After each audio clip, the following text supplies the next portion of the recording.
আইটেক স্কুলের পক্ষ থেকে লার্ন ফার্স্ট পে লেটার সিরিজের আজকের ক্লাসে তোমাদের সকলকে স্বাগতম জানাচ্ছি। আজকে আমরা শিখব সাধারণ গণিতের চ্যাপ্টার 13 সসীম ধারা। তো আজকে আমাদের লেকচার টপিক হচ্ছে অনুক্রম ধারা।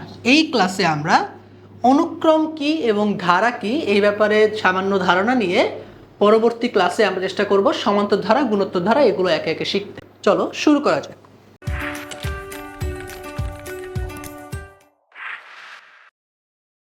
প্রথমে দেখো অনুক্রম কি। কতকগুলো রাশি একটি বিশেষ নিয়মে ক্রমান্বয়ে এমনভাবে সাজানো হয় যে প্রত্যেক রাশি তার পূর্বপদ এবং বা পূর্বের পদ ও পরের পদের সাথে কিভাবে সম্পর্কিত তা জানা যায়। এভাবে সাজানো রাশিগুলোর সেটকে অনুক্রম বলা হয়। যদি বাংলা কথা বুঝতে কষ্ট হয় তাহলে তোমরা দেখো, ধরো আমি বললাম যে 2, 4, 6, 8 এটা একটা অনুক্রম। দেখো এই অনুক্রমের এই 2 হচ্ছে প্রথম পদ, 4 হচ্ছে দ্বিতীয় পদ, 6 তৃতীয় পদ, 8 হচ্ছে আমার চতুর্থ পদ। এখানে আমি দেখতে পাচ্ছি যে প্রথম পদ থেকে দ্বিতীয় পদ প্রথম পদের 2 বেশি, তৃতীয় পদ দ্বিতীয় পদের থেকে 2 বেশি, চতুর্থ পদ তৃতীয় পদ থেকে 2 বেশি। অর্থাৎ পঞ্চম পদটা তাহলে কি হবে আমি বুঝতে পারতেছি দেখেই যে পঞ্চম পদটা কি হবে 8-এর থেকে 2 বেশি। এটা একটা নির্দিষ্ট সিকোয়েন্স মেনে চলে, তাই এই রাশিটিকে আমি কি বলতে পারি? অনুক্রম বলতে পারি।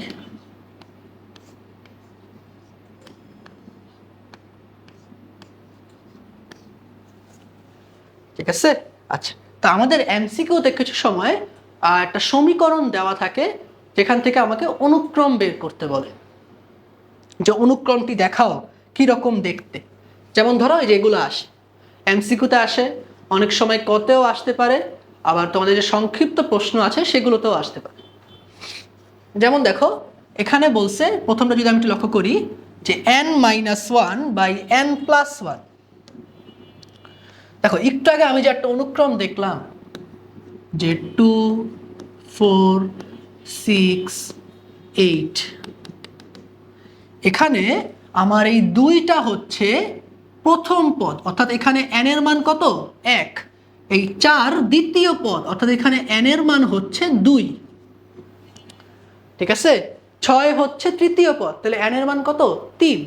তাহলে এখানে আমি n-1 এবং ডিভাইডেড n+1 দিয়ে আমি যদি একটা অনুক্রম বের করতে যাই, তাহলে যখন আমি প্রথম পদটা কি বের করব, তাহলে সেখানে আমি n এর জায়গায় কি বসাবো?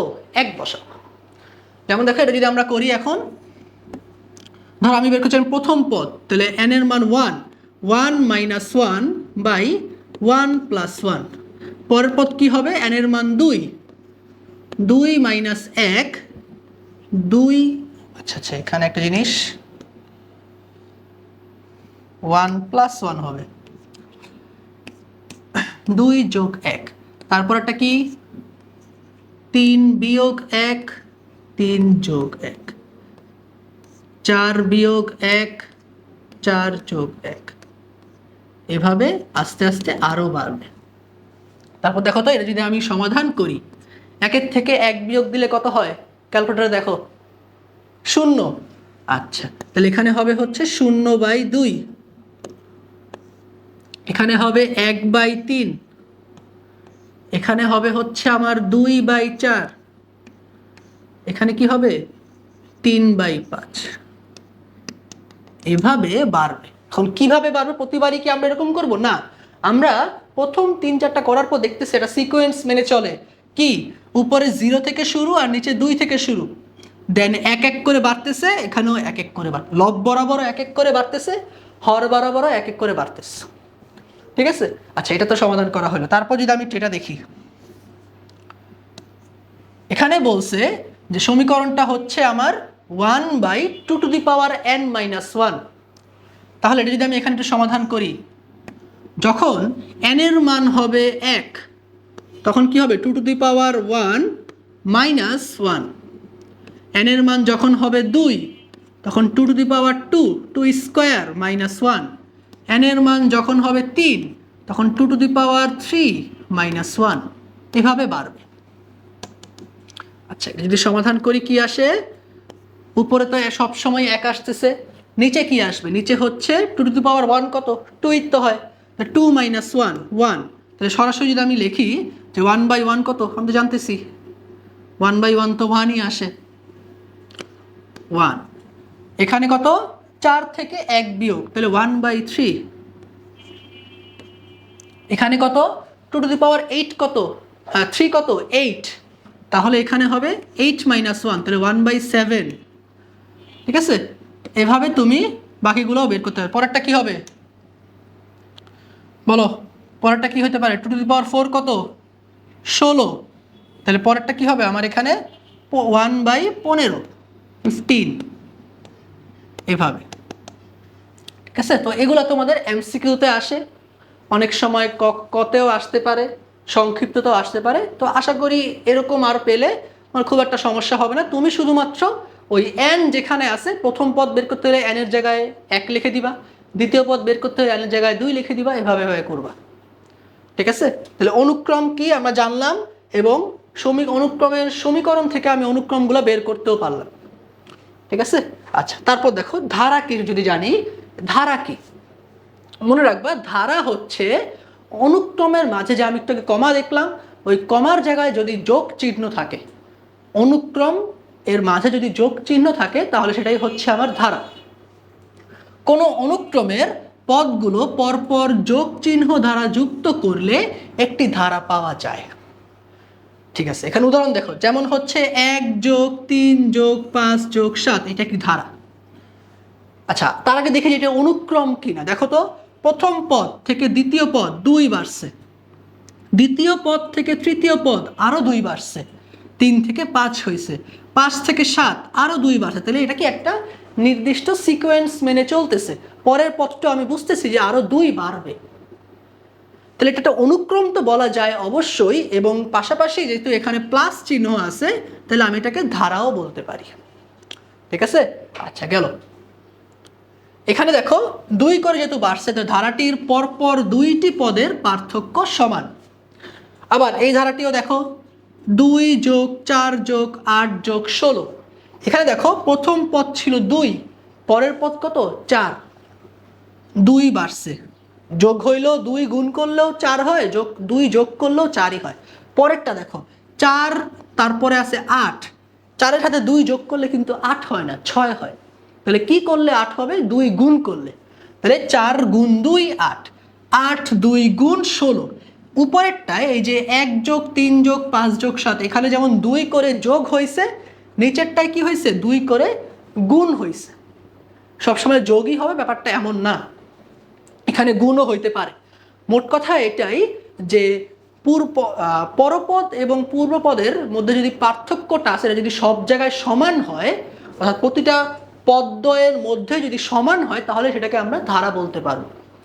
কোথায় গুণ হবে কোথায় যোগ হবে সেটা ম্যাটার না। যদি দ্বিতীয় পদ এবং প্রথম পদের মধ্যে পার্থক্য, তৃতীয় পদ এবং দ্বিতীয় পদের মধ্যে পার্থক্য, দুইটা সমান হয়, তাহলে আমি সেটাকে কি বলতে পারবো? ধারা বলতে পারবো। দেখো তাহলে এখানে যে গুণ হয়েছে, এটা একটা ধারা। এখানে এর পরপর 2টি পদের অনুপাত কি? সমান। সুতরাং যে কোনো ধারার পরপর 2টি পদের মধ্যে সম্পর্কের উপর নির্ভর করে ধারাটির বৈশিষ্ট্য। আমরা সামনে ধারার বৈশিষ্ট্য মানে ধারা কয় রকম হইতে পারে সেটা নিয়েও জানবো। ধারাগুলোর মধ্যে গুরুত্বপূর্ণ 2টি ধারা হলো সমান্তর ধারা ও গুণোত্তর ধারা, যেগুলো আমরা হয়তো এর আগে নামটা শুনি নাই। চলো আমরা দেখি। আমরা এখন ধারার প্রকারভেদ নিয়ে একটু আলোচনা করি, যে ধারা কয় প্রকার হইতে পারে। ধারা 2 প্রকার হইতে পারে। আমাদের অধ্যায় নাম কি? সসীম ধারা। তোমরা যারা উচ্চতর গণিত পড়বা, অধ্যায় 7 পড়বা অসীম ধারা। ধারা কয় প্রকার হইতে পারে? 2 প্রকার, একটা হচ্ছে সসীম, একটা হচ্ছে অসীম। সসীম ধারার বৈশিষ্ট্যটা কি? ওই যে দেখো, সসীম ধারার বৈশিষ্ট্য হচ্ছে এই যে দেখো একটা ধারা, এই ধারাটা বাড়তে বাড়তে তোমার যে +10-এ গিয়ে থেমে গেছে। কিন্তু অসীম ধারাটা দেখো 1 + 2 + 3 অগণিত। এখানে শেষ কোথায়, এই ধারাটার শেষ কোথায় সেটা কিন্তু আমি জানতেছি না, তাই আমি নিজেরটাকে বলবো অসীম ধারা, আর যেটার আমি শেষ জানি সেটাকে কি বলবো? সসীম ধারা। ঠিক আছে, তারপর দেখো এই সসীম অসীম 2টা ধারাই আরো 2 প্রকার হইতে পারে। একটা হচ্ছে সমান্তর, একটা হচ্ছে আরেকটা হচ্ছে গুণোত্তর। একটু আগেই যে আমরা বললাম না 2 করে যোগ হয়ে বাড়তেছে, ওইটা হচ্ছে সমান্তর। আর তারপর যে আমরা দেখলাম যে 2 করে গুণ হয়ে বাড়তেছে, ওইটা হচ্ছে আমার গুণোত্তর। ঠিক আছে, তো সমান্তর কি গুণোত্তর কি এগুলা সামনে আমরা অনেক বিস্তারিতভাবে শিখবো। আপাতত এটুকু জেনে রাখো যে সসীম অসীম ধারারও 2টা ভাগ আছে। এটা কিন্তু শুধু সসীম ধারার 2 ভাগ না, অসীম ধারার ক্ষেত্রেও কিন্তু ব্যাপারটা সেম। ঠিক আছে, অসীম ধারারও সমান্তর গুণোত্তর হয়। ওকে, তো আজকের ক্লাস এই পর্যন্তই। ভিডিওটি ভালো লেগে থাকলে আমাদের আইটেক স্কুলকে কোর্স ফি দিয়ে সাপোর্ট দিতে পারো। তবে ভালো ব্যাপার হচ্ছে তুমি এখানে নিজের সামর্থ্য অনুযায়ী ফি প্রদান করতে পারবে। তোমার যদি মনে হয় যে আমরা যে কোর্স ফিটা লিখে রাখবো সেটা তোমার সামর্থ্যের বাহিরে, তাহলে তুমি নিজের ইচ্ছে মতো কোর্স ফি সিলেক্ট করে দেন তুমি সেটা পে করতে পারবে। তবে আমরা যে নির্ধারিত ফিটা দিয়ে রাখবো সেই নির্ধারিত ফি পরিশোধ করলেই আপনি আমাদের অনলাইন প্রাইভেট কেয়ার ব্যাচে যুক্ত হতে পারবেন। যেই ব্যাচে আমরা কি করব, আমরা তোমাদেরকে রেগুলার টার্গেট দিব যে তুমি এই সপ্তাহের মধ্যে এই পড়াটা কমপ্লিট করো, এই দিনের মধ্যে এই পড়াটা কমপ্লিট করো, এরকম টার্গেট দিব। SWCW দিব। প্রবলেম সলভ করতে যেয়ে তোমার যদি কোনো সমস্যা হয় তাহলে তার জন্য আমরা প্রবলেম সলভিং লাইভ সেশন চালু রাখবো ইনশাআল্লাহ। তারপর এছাড়া তোমাদের মনিটরিং করা হবে, পাশাপাশি এক্সামের মাধ্যমে তুমি নিজের প্রোগ্রেস সম্পর্কে জানতে পারবে। সো দেরি না করে কোর্স ফি দেওয়ার জন্য আইটেক স্কুলের ওয়েবসাইটে ভিজিট করো। দেখা হচ্ছে নেক্সট ক্লাসে। ততক্ষণ পর্যন্ত সবাই ভালো থাকো, সুস্থ থাকো। আসসালামু আলাইকুম।